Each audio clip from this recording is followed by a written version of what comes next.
Ya di dalam film ini banyak cerita yang menurut saya kalau di dalam dunia nyata orangnya udah resign. Apalagi kalau ngadepin Gen Z pasti resign itu pasti itu dia pasti dijamin resign tuh nggak mungkin nggak resign.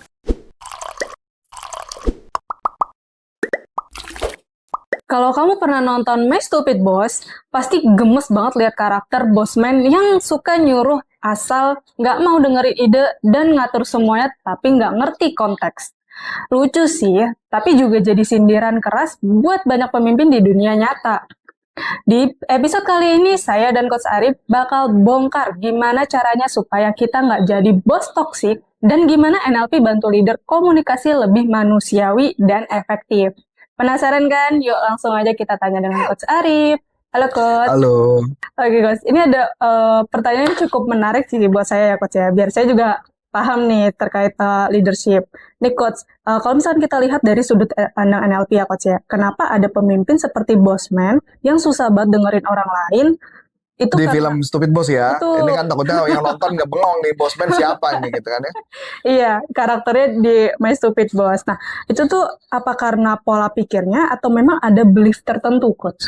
Oke, balik lagi ya karena kebetulan saya nonton dua-duanya film itu. Makanya waktu ketika kamu mengajukan ini menurut saya topiknya menarik gitu ya. Bossman ini kan kalau ditonton dalam filmnya kan karakter dia sebenarnya kan dia perusahaan kecil lah.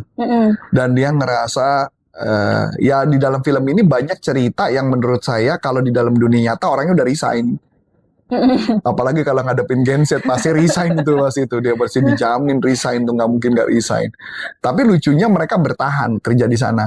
Udah mana pelit, udah mana galak, udah mana maunya seenaknya sendiri dan sebagainya. Tapi lucunya mereka semua pada nggak resign kan? Iya. Nah itu agak aneh emang film itu tuh. Kalau di dunia nyata udah pasti orang pada resign semua tuh abis itu posting di itu ya Instagramnya dia posting di Instagram ya. Di TikTok dia masukin ini bos gua nih katanya. Begitu ya. Jadi pertanyaannya adalah kenapa bisa ada bos yang seperti itu? Jawabannya itu karakter sih gue cuma menjawab. Oke. Jawabannya karakter seseorang atau memang karakter dia dia nganggap gini ya. Ini pertanyaan menarik ya. Kalau seandainya saya pernah bekerja dengan seseorang. Seseorang itu kebetulan ketika bekerja dengan seseorang, orang itu setahu saya tidak pernah dari level bawah. Si pemiliknya tidak pernah dari level bawah. Itu langsung anaknya si owner. Orang kaya dong. Iya. Jadi otomatis anak owner belum pernah kerja sebagai bawahan, langsung posisinya jadi director. Oke. Kira-kira perilakunya gimana? Ya sesuai karakternya dia. Sesuai karakternya. Karena dia akan bertingkah laku atau bertindak sesuai menurut pendapat dia. Ada satu perusahaan juga yang besar, saya tahu perusahaan ini perusahaan besar banget tadinya, tapi di tangan anaknya jadi jatuh. Bukan jatuh karena di tangan anaknya, tapi karena musimnya sudah berlalu. Jadi maksudnya bisnis itu dulu terkenal sekali, tapi musimnya sudah lewat. Kayak teknologi lah. Oke. Teknologinya udah lewat. Iya. Nah karena teknologinya sudah lewat, maka bisnisnya jadi bangkrut. Kebetulan di tangan anak ini. Anak ini anaknya pinter. Cuman jatuh. Karakternya gimana? Karakternya jauh lebih baik dibandingkan karakter yang anak bos yang langsung jadi posisi tinggi. Tetapi anak ini juga punya attitude karakter yang rada unik. Jadi gini, saya cerita dulu ya. Jadi yang satu adalah posisinya langsung posisi atas, yang satu posisinya adalah jadi asisten manajer. Oke. Tetapi ketika diajak ngobrol, dia selalu ngomong tentang GM-nya. Jangan ngomong, tangan kanan papa saya, terus what gitu loh. Kan posisi dia asisten manajer. Iya. Asisten manajer baru manajer dong. Dari manajer baru GM dong. Iya. Nah, tapi dia ngomong, asisten papa saya, dia tidak ada rendah hati untuk mengatakan bos saya. Loh iya dong, harusnya dia bos saya dong. Iya. Makanya karakter itu yang terjadi. Nah, sedangkan orang-orang yang cenderung berbeda adalah orang-orang yang pernah dari level bawah. Level bawah, naik ke atas pelan-pelan, maka dia akan cenderung lebih dicintai sama karyawannya. Karena dia pernah ngerti. Dia pernah tahu kondisi itu. Dia nggak suka di kondisi itu. Kecuali memang dia punya niat. Gue mau balas dendam habis ini. Nah, jadi dia ngejalannya pelan-pelan. Jadi karakter itu bisa terbentuk kalau menurut saya karena pengalaman. Sama aja kayak gini contoh yang paling gampang sederhana ya. Anak saya yang kedua itu sebenarnya bisa magang di tempat kita bisa. Tapi saya nggak kasih kan. Saya nggak kasih. Temennya anak saya malah mau magang. Saya bilang ya kalau nggak dapet tempat di tempat kita mah nggak apa-apa silakan. Tapi maksud saya kalau anak saya kenapa nggak boleh di tempat saya bilang karena nanti dia nggak belajar. Nanti kalau mama kerja di tempat kita diomelin misalkan sama Adi gitu kan. Itu pun Adi juga belum tentu berani ngomel gitu kan. Nah misalkan, kan Adi juga serba salah kan Pak saya kan jadinya kan gitu ya. Terus kalau misalnya diomelin dia ngambek, dia kan nggak bisa ngapa-ngapain. Nah beda sama kalau dia kerja di tempat lain, diomelin sama orang lain kan dia terpaksa paling pulangnya ngedumel kan. Iya. Ya nggak apa-apa, tapi dia belajar. Nah ini mungkin saya suka dengan satu konten ya. Mungkin ini cocok dengan konten ini. Ada satu konten coffee shop, kalau nggak salah namanya Eji Coffee atau apa gitu ya. Jadi ada barista yang ada anak ownernya itu kerja di perusahaan itu. Yang nggak bisa apa-apa. Jadi ya makan hati. Jadi kayak gitu tuh. Misalkan gitu kan. Jadi lucu ceritanya kayak gitu. Jadi memang kayak gitu kenyataan. Makanya saya bilang lebih baik ideal seorang anak itu kalau memang kita suatu saat mau dipersiapkan untuk yang lebih, ya dia harus merasakan di posisi bawah dulu. Kalau nggak pernah bisa. Dan dari pengalaman dulu. Dari pengalaman agar dulu. bisa ngerasain. Betul. Kalau dia jadi posisinya di posisi bawah. itu. Betul. Nah, yang kayak gitu tuh. Jadi makanya karakter itu baru dia akan terdevelop dengan baik dan dia belajar gimana caranya mau menjadi pimpinan yang baik suatu saat nanti. Itu kecuali niatnya mama mau dendam. Kalau nggak bisa dendam ya enggak. Gitu gambarannya.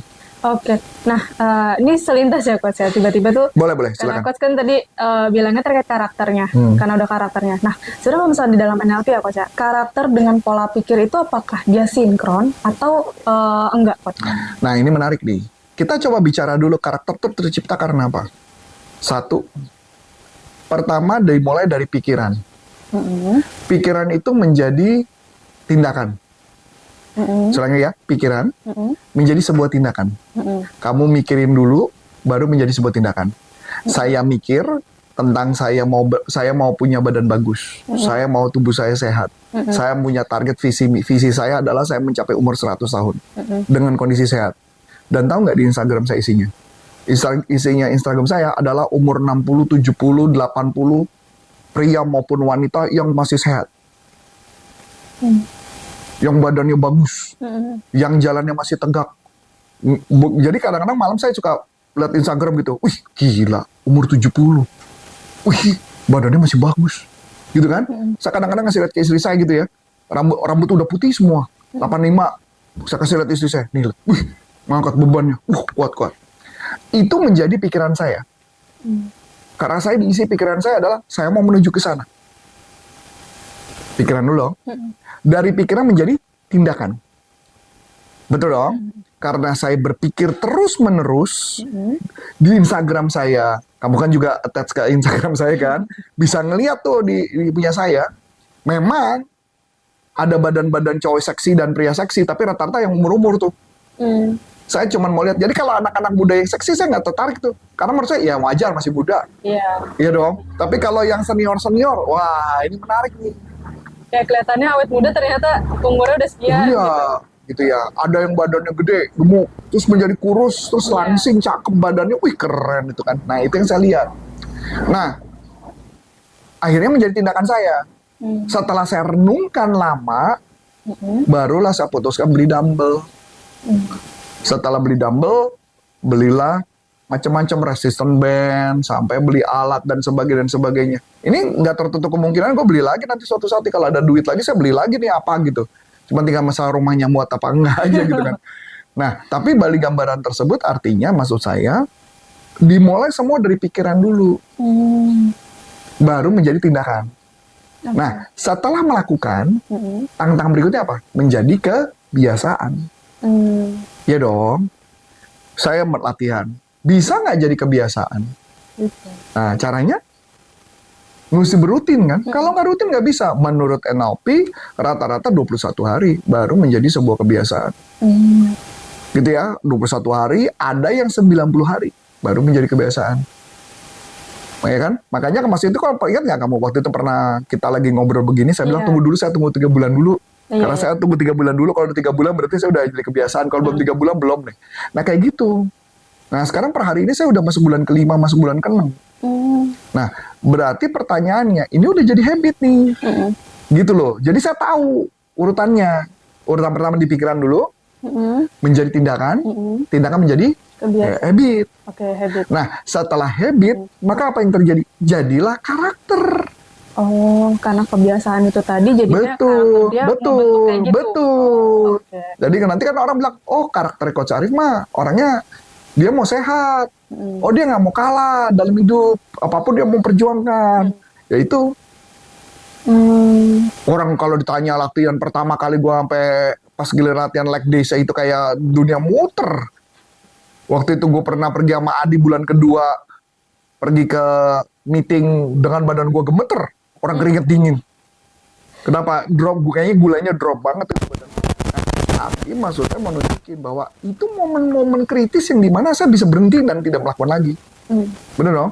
Belum lagi tambah dengkul sakit. Itu saya bisa putuskan untuk tidak latihan lagi kan? Jadi setiap habit itu pasti ada tantangan. Tantangannya macam-macam tuh. Nah, tantangannya bisa saya lewatin nggak? Kalau tantangan bisa saya lewatin, saya baik-baik aja. Nah, tantangan lagi berikutnya, saya kan juga ngajar. Nah, kalau ngajar gimana latihannya? Bisa nggak saya lewatin tantangannya? Iya. Oh, pulang capek. Aduh, suruh latihan males banget. Enakan terbang. Nah, itu tantangan lagi. Bisa nggak saya ngelewatinnya? Oh, oke. Orang milih seminggu 3 kali latihan. Saya milih 4 kali. Ditambah lagi, tambah apa? Kardio. Ini udah selesai latihan nih. Ntar ya saya naik ke atas, saya kardio nih. Atau sore saya kardio. Kayaknya karena nanti jam 1 saya mau potong rambut. Nah kayak gitu. Oke. Nah, berarti kalau misalkan nih, kita mau, saya mau jadi orang yang, kayak banyak kemampuan untuk critical thinking nih. Kayak Critical thinking. Berarti gitu. kalau kritis kan berarti kemampuan bertanya ya. Atau berpikir hal yang berbeda ya. Berarti itu mulai dari pikiran dulu. Itu kan pikiran dulu yang kita mau tuju ke karakter itu. Nah itu pelan-pelan kalau misalkan kita jadiin tindakan, kita jadiin habit, itu pertama kan pikiran nih, pikiran. Kritis itu tindakannya apa aja? Setiap ada satu soal problem, kita tanya, kok bisa begini ya? Kenapa begini?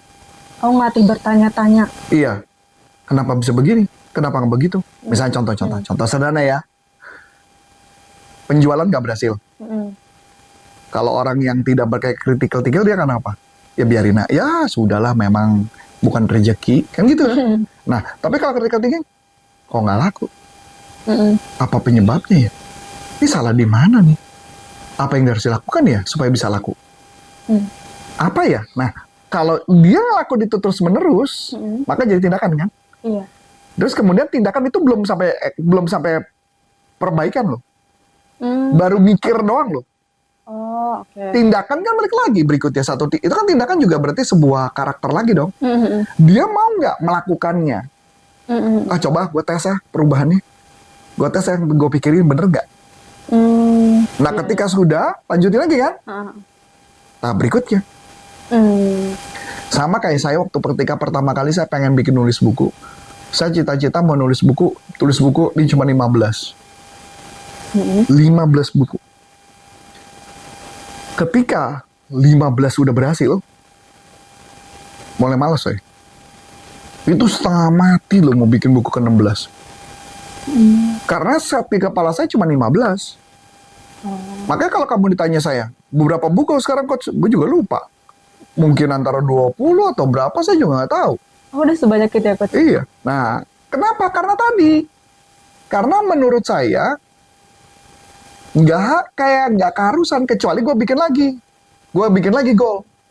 Kayak gue mau jadi penulis 50 buku bestseller. Nah, kan gitu ya. Maka gue ngelakuin. Karena di kepala saya nggak ada ya. Nggak jadi tindakan, nggak jadi Ini kan ada 2 buku yang saya pending. Oh iya. Ada 2 buku yang saya masih pending yang belum selesai. Padahal tinggal final touch. Nah itu tadi, karena saya nggak ngerasa harus ngerjain. Oh, Karena memang tidak ada impian itu gitu loh. Nah itu, jadi kalau mama, beda ketika bikin buku komunikasi, kenapa cepet banget? Itu juga nggak cepet lah, itu lama. Buku komunikasi juga, lamanya di penerbit ya. Iya, makanya maksud saya gitu. Karena nggak ada keharusan, kalau dulu mah gila saya bikin bukunya. Nah itu balik lagi. Jadi tindakan menjadi karakternya bilang, ih kok cari penulis ya? Ya karena udah nulis buku 50 kan? Ya itu maksudnya. Masuk akal? Iya, masuk akal. Nah jadi si bos, My Stupid Boss, itu karena ya di dalam pikiran dia nggak tahu kenapa dia harus berubah. Kenapa harus dia berubah? Karena dia pengennya kayak gitu. Atau contoh yang sederhana. Saya galak, sama pasangan lah galak. Kenapa saya harus lembut sama pasangan? Karena agar dia hargai. Enggak. Kenapa saya harus lembut dengan perasaan? Saya harus lembut dengan pasangan kalau saya nggak punya alasan. Ya nggak? Kalau nggak punya alasan ngapain? Itulah kenapa orang nggak pernah berubah. Oh, jadi kalau misalkan orang tersebut mau berubah itu harus punya alasan. Kalau misalkan orang itu nggak Itu yang ada di pikiran. berarti dia tuh sebenarnya emang Nggak punya alasan. nggak punya alasan. Nggak punya alasan untuk berubah. Ya cerai aja nggak masalah. Udah cerai aja. Karena nggak punya alasan. Kalau dia punya alasan, di dalam pikirannya enggak, gue cuma mau pasangan gue ini. Oke? Maka dia akan melakukan tindakan untuk berubah tadi. untuk berubah. Tindakan yang terus-menerus, walaupun pertama kali tindakan orang akan ngerasanya aneh, akan menjadi habit yang akan berubah menjadi karakter. Kadang kalau misalkan tiba-tiba kita bertindak karena emang kita mau berubah, ih aneh, orang biasanya nggak kayak gitu. Iya memang. Oh nggak usah jauh-jauh lah. Ini yang paling gampang lah, sederhana. Saya ngelihat nih partner saya, Coach Adit. Coach Adit ini menurut saya ini orang yang paling resik banget gitu ya menurut saya. Dan terlalu bersih ya menurut saya. Terlalu bersih gitu. Jadi kemana-mana kan waktu zaman sebelum pandemi sudah pasti. Dia pasti pakai disinfektan itu Coach Adit tuh. Itu dia orang kayak gitu tuh. Sebentar-bentar pakai disinfektan. Sebentar-sebentar pakai minyak wangi yang cair. Mandi bisa 3-4 kali sampai 5 kali. Itu Coach Adit. Nah, sampai satu ketika saya lagi pergi di Bali bareng sama dia. Di Bali sama dia. Dia tuh sampai beli buat pencuci muka. Pencuci muka, dia pakai cuci muka. Saya cuci muka selama ini pakai sabun. Nggak pernah tuh yang pakai namanya khusus pencuci muka khusus tuh nggak pernah. Boro-boro. Nah, pada saat ngelihat dia, saya mulai kepikiran. Iya juga ya, kan sabun diciptakan untuk badan bukan untuk muka ya. Ini gimana ya? Baru kepikiran tuh. Dimain kan? Action. Beli. Sabun muka. Itu pun gue saya deg-degan loh. Duh, karena belum pernah nyoba. Bukan. Nanti begitu pulang ke rumah, ketemu istri mendadak bingung. Kok kenapa lu pakai sabun muka? Bukan selama ini lu nggak pakai sabun muka. Nanti takutnya persepsi disangkanya lu lagi naksir cewek ya, nanti salah lagi kan gitu kan. Makanya langsung saya putuskan, saya ngomong dulu. Aku bilang, Ma, aku beli sabun muka ya buat bersihin muka. Untung tanggapan istri, apa-apa pakai aja. Nah kayak gitu tuh. Nah jadi kan yang tadi kamu bilang, jadi orang yang tidak pernah melakukan itu kan jadi aneh kan? Ya itu maksud saya.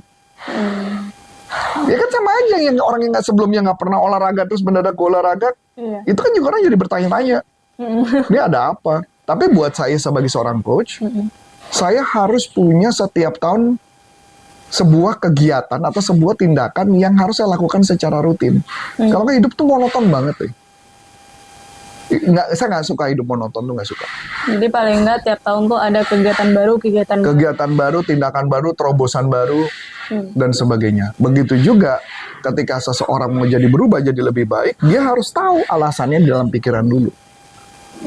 Kalau dia nggak punya pikiran dalam pikirannya sih kayaknya nggak bisa. Begitu juga mau jadi sales yang baik, atasan yang baik, bawa pasangan yang baik, anak yang baik, atau apapun, kita harus mulai start dari pikiran.